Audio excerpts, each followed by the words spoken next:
Assalamualaikum warahmatullahi wabarakatuh. Hello everyone.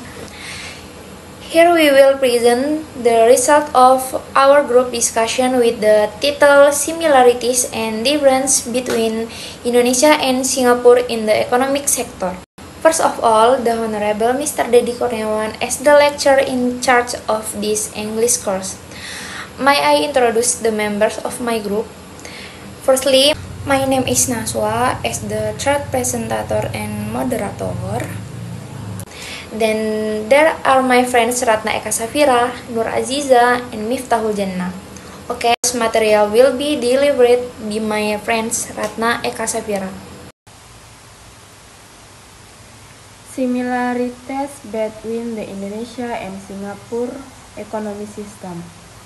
Indonesia and Singapore both adopt a mixed economic system where the government and the private sector play important roles in economy development. For example, in Indonesia, the government manages the energy sector through Pertamina, while the private sector grows in technology and banking. In Singapore, the government oversees state-owned companies such as Temasek Holding, while the private sector derives in trade and service. Both countries focus on improving public welfare, maintaining financial stability through their central banks, and actively engaging in international trade and sustainable development. Similarities between foreign investment in Indonesia and Singapore. Indonesia and Singapore are both open to foreign investment as a means to strengthen their national economic growth. But countries provide various policy and incentives to attract foreign investors, such as simplifying licensing process and business security guarantees. Key sectors that attract investors in both nations include manufacturing, finance, property, and technology. In addition, Indonesia and Singapore actively engage in international economic cooperation and are members of ASEAN, which promotes cross-border investment flow. But countries also focus on creating a stable and transparent investment climate to support sustainable development. Thank you Ratna Eka Safira. The next material will be delivered by Nur Aziza. I invite Nur Aziza. Thanks to the moderator. Next, I will discuss the topic of economic stability of Indonesia and Singapore. Indonesia's economic stability. General condition, Indonesia has a large and diverse economy, with main sectors including agriculture, manufacturing, mining, and service. The agricultural sector plays a crucial role as a provider of food, employment, and foreign exchange through imported commodities such as palm oil, rubber, and coffee. Meanwhile, the manufacturing sector is a key driver of industrialization, producing products such as textile, electronic, and automotive, which contribute significantly to the national GDP. Mining also contributed significantly through natural research, such as coal, nickel, and gold and crude oil. Furthermore, the service sector includes trade, transportation, finance, and tourism, continues to grow rapidly in line with increasing purchasing power and advance in digital technology. Thanks to the combination of the sector, Indonesia has been able to maintain stable economic growth of around 5% per year, demonstrating strong economic resilience amidst global challenges. Indonesia's economic growth is driven by various supporting factors. A more efficient and transparent government has increased public trust and attracted foreign investment. Like foreign exchange reserve and a positive trade balance provide national economy stability. In addition, the finance, logistics, and technology sector continue to grow rapidly, enhancing competitiveness and innovation. Strong legal and regulatory system also help create a safe and reliable business environment for both domestic and international investors. Strong legal and regulatory system also help create a safe and reliable business environment for both domestic and international investors. Despite the advantage, Indonesia still faces several economic challenges. Economic inequality between urban and rural area remains high, leading to social disparities. The country's dependence on commodity export makes the economy vulnerable to global price fluctuation. Furthermore, low productivity level in sectors such as agriculture and small-scale industry hinder effort to improve national competitiveness. Next, Singapore economy stability. General condition, Singapore has a highly developed, open, and stable economy. It serves as a major financial and trade hub in Southeast Asia, which one of the highest GDP per capita in the world. Singapore has a highly developed, open, and stable economy that is recognized globally for its efficiency and resilience. As one of the world's leading financial and trade hubs, Singapore plays a crucial role in connecting global market, especially within the Asia-Pacific region. The country boasts one of the highest GDP per capita in the world, reflecting its strong economic performance and high standard of living. Supporting factor, efficient and pro-business governments, strong foreign reserve and trade surplus, highly competitive financial, logistic, and technology sector, and robust legal system ensuring investor trust. And challenges, limited natural resources, high cost of living, and dependent on important and global trade. Next, natural resources of Indonesia and Singapore. Indonesia, very rich and diverse natural resources. Vast forests provide timber and biodiversity.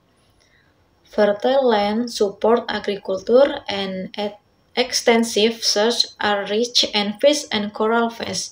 While Singapore natural resources, very limited natural resources, dependence on import of raw material, energy, and water from other countries.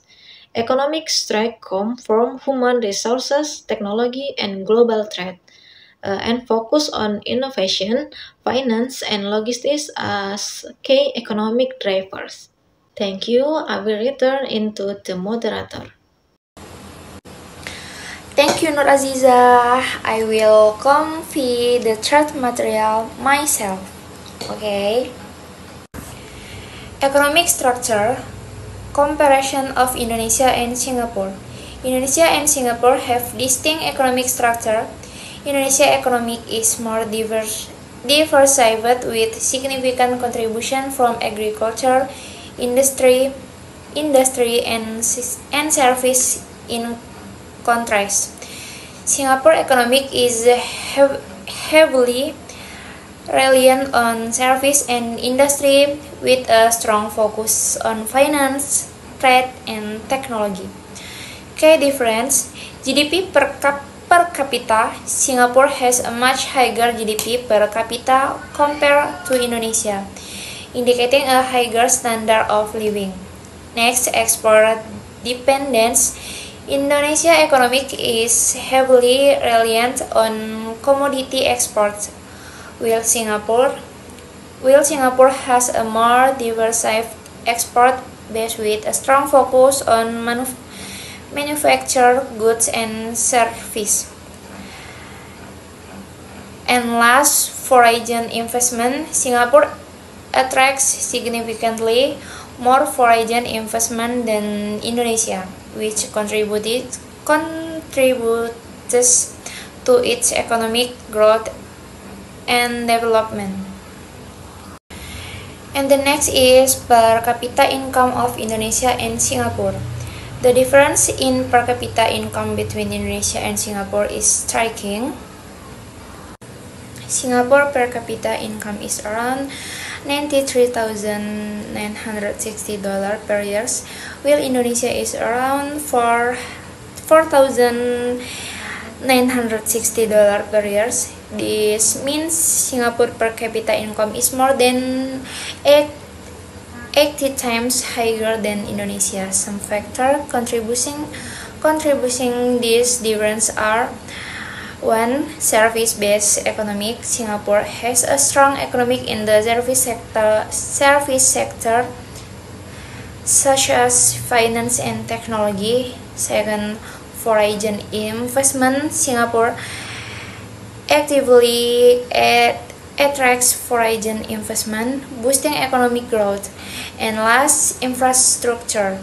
Singapore has advanced and efficient infrastructure, facilitating business and economic growth. Meanwhile, Indonesia still face challenges in increasing its per capita income, such as 1. Dependence on commodities. Indonesia still relies heavily on commodity exports. And infrastructure development. Indonesia needs to improve its infrastructure to enhance connectivity and economic efficiency. Okay, thank you. Okay, the final material will be delivered by Miftahul Jannah. I invite. Thanks, moderator. Next. Difference bottom the workforce in Indonesia and Singapore.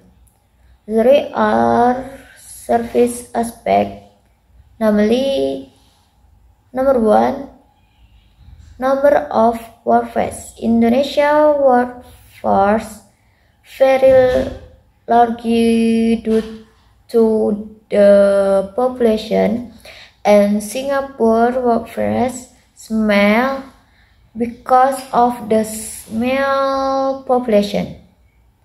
Number 2, quality and education. Indonesia workforce, many workers have medium to low education level, most in the informal sector. Singapore workforce, most workers are highly educated and skilled in technology, financial, and service. Number 3, employment sector. Indonesia workers many work in agriculture, manufacturing, and small service sector, and Singapore workers dominant by modern service, informational technology, financial, and international trade. Number 4, work productivity. Indonesia workforce relative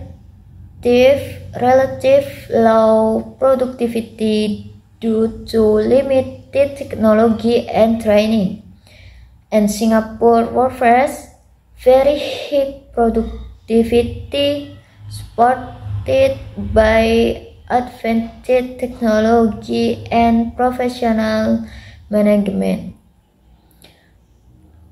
Wages and welfare and foreign workforces and discipline and work ethics. Indonesia workplace more flexible and informative by local culture, and Singapore workplace very disciplined, effectivity, and professionally. The next difference in infrastructure and technology between Indonesia and Singapore. There are several aspects, namely, number one, infrastructure education, Indonesian style development, rate transformation, and public financial area not evenly distributed across regional, and Singapore highly advanced and modern transformation system, relates, and public facility are well organized. Number two, public transformation. Indonesia not fairly available, especially big cities host KRL, MRT Jakarta, and Transjakarta. And Singapore very efficient public transport such as MRT, buses, and taxi integrate with digital system. Number three, information and technology. Indonesia developing internet access is growing but still limited in all rural area, and Singapore very advanced. Almost all cities have access to high-speed internet and modern digital service. Number four, use of technology in government. Government. Indonesians training to be implemented but not yet obtained in all regions, and Singapore very effective. Almost all public service area digital bus. Technology and innovation. Number six, infrastructure quality. And thank you. Okay everyone, that's the presentation of the material from our group. If there are many mistakes, please forgive me as the moderator. I would like to thank you and wassalamualaikum warahmatullahi wabarakatuh.